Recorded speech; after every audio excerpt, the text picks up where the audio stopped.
বন্ধুরা, চলে এসেছি। দেখো আজকে একদম সাধারণ মানুষ কিভাবে ভিটামিন যুক্ত একটা খাবার খাবে। সাধারণ মানুষের সবসময় মাছ, মাংস, ডিম, ফল ঘরে থাকে না, তাই আমরা গ্রামের সাধারণ মানুষ দেখো আমাদের জন্য এই যে শাক আর ডাল আমি রান্না করব আজকে, হ্যাঁ, যেটা ভীষণ শরীরের জন্য উপকারী। এই শাক আমাদের দেখো দেবে আয়রন, হ্যাঁ, দেবে দুধের থেকে 4 গুণ বেশি ক্যালসিয়াম, কমলা লেবুর থেকে 7 গুণ বেশি ভিটামিন সি, তারপরে দেবে গাজরের থেকে 7 গুণ বেশি ভিটামিন এ, দইয়ের থেকে 4 গুণ বেশি প্রোটিন, এইভাবে কলার থেকে 4 গুণ বেশি আমরা পটাশিয়াম পাবো। একটা শাকে যদি এত কিছু আমরা পেতে পারি, তাহলে সেটা দুধ, মাছ, মাংস, হ্যাঁ, ডিম, ফল সমস্ত কিছুকে হার মানিয়ে দেবে এই শাক। তাহলে আমরা এদিক ওদিক কেন দৌড়াদৌড়ি করব? আমাদের সাধারণ মানুষের তো সব সময় সব কিছু থাকে না ঘরে, গ্রামের মানুষের, হ্যাঁ, আমাদের গ্রামের থেকে অনেক দূরে আমাদের বাজারঘাট, সবসময় আমাদের ঘরে ফল আসতে অনেকটা সময় লাগে। তাই আমাদের দেখো এইভাবে আমরা সাধারণত রান্না করে খাই, তাতে আমাদের অনেকটা জোগান হয়ে যায় শরীরে। দেখো এই শাক দিয়ে, এই যে সজনে শাক নিয়ে নিয়েছি, সজনে শাক আর ডাল নিয়ে নিয়েছি, যেটা মুগ ডাল নিয়েছি। মুগ ডালটা সবার জন্য উপকারী। অনেকে ইউরিক অ্যাসিড আছে, তারা খেতে পারবে না, হ্যাঁ, অনেকের পেটে নানা রকম সমস্যা আছে, অনেকে মুসুর ডাল খেতে পারে না হজমের সময়, কিন্তু মুগ ডালটা সকলেই খেতে পারে। মুগ ডালটা ঠান্ডা, তাই এই মুগ ডাল দিয়েই আমি আজকে এই সজনে পাতা রান্নাটা করব। একদম সাধারণভাবে, সাধারণ গ্রামের মানুষরা যেভাবে রান্না করে সেইভাবেই করবে। সঙ্গে থেকে পুরো ভিডিওটা দেখো, আশা করি তোমাদের খুব ভালো লাগবে আজকের রেসিপিটা। এইভাবে আমি এটা সুন্দর করে নিয়ে একসঙ্গে সিদ্ধ করে নেব বন্ধুরা। সিদ্ধ করে নিয়ে ফিরে আসছি। এটা দেখো আলাদা করে সিদ্ধ করে নিয়েছি।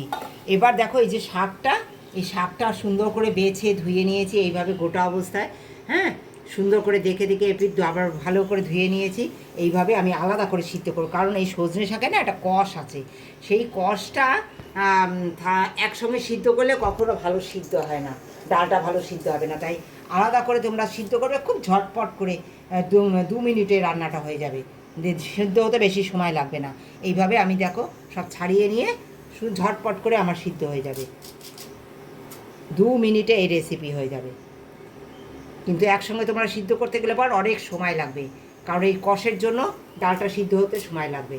এইভাবে করলে পরে খুব তাড়াতাড়ি হবে। একটু সামান্য তেল দিয়ে দিলাম, একটু লবণ দিয়ে দিয়েছি, একটু তেল দিলাম সামান্য, আর একটু হলুদ দিয়ে দেবো, দিয়ে শাকটা আমি সুন্দর করে সিদ্ধ করে নেব। হাফ পেঁয়াজ আমি শাকের মধ্যে দিয়ে দিলাম সিদ্ধর সময়। একবার এইভাবে খেয়ে দেখো, আশা করি তোমাদের খুব ভালো লাগবে। দেখো সব শাকটা দিয়ে দিলাম, এটা আমি সুন্দর করে ফুল সিদ্ধ করে নেবো। আমার ডাল যেহেতু সিদ্ধ হয়ে গেছে, একদম 2 মিনিটেই রান্না হয়ে যাবে, 2 মিনিটে জাস্ট। তোমরা তো অনেক রকম খেয়েছো এই ডাল, কিন্তু আমি আজকে দেখো কিভাবে করব। দিয়ে দেবো, তেল নিয়েছি তোমরা দেখো, তেলের মধ্যে দিয়ে দেবো 5 ফোড়ন, গোটা শুকনো লঙ্কা, দারুণ স্বাদ লাগবে, সুন্দর গন্ধ বেরিয়ে গেছে 5 ফোড়নের। দিয়ে দেবো পেঁয়াজ আর রসুন, দেখো কুচিয়ে নিয়েছি সব, এই পেঁয়াজ রসুন, এত স্বাদ লাগবে তা বলার নেই। সুন্দর করে পেঁয়াজ রসুনটা ভেজে নেব।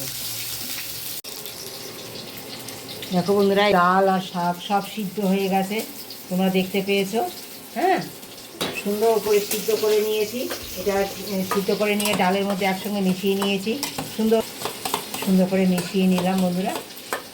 এদিকে দেখো জলটা সেটাও ফেলে নিই, সব দিয়ে দিলাম, সামান্য জল দিয়ে দেবো, এতে মিশিয়ে নেব জল দিয়ে।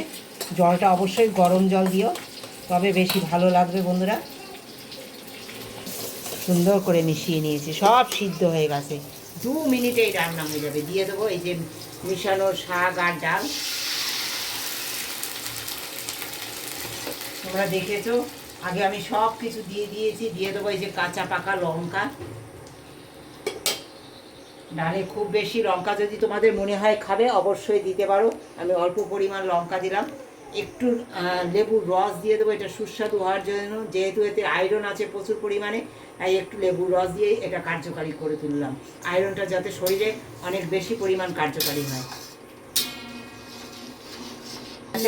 আমার সুন্দর শাক আর ডাল, হ্যাঁ সজনে শাক দিয়ে ডাল, এইভাবে মুগ ডাল দিয়ে একবার খেও, মুসুর ডাল দিয়ে খেও, যে কোনো ডাল দিয়ে তোমরা রান্না করে খেও, আশা করি তোমাদের খুব ভালো লেগেছে, ভালো লাগবে।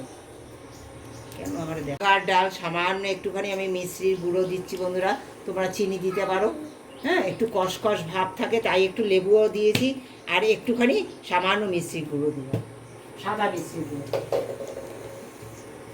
এটা ফুটিয়ে নেব, ফুটিয়ে নিয়ে নামিয়ে নেব, একদম রেডি সার্ভ করার জন্য।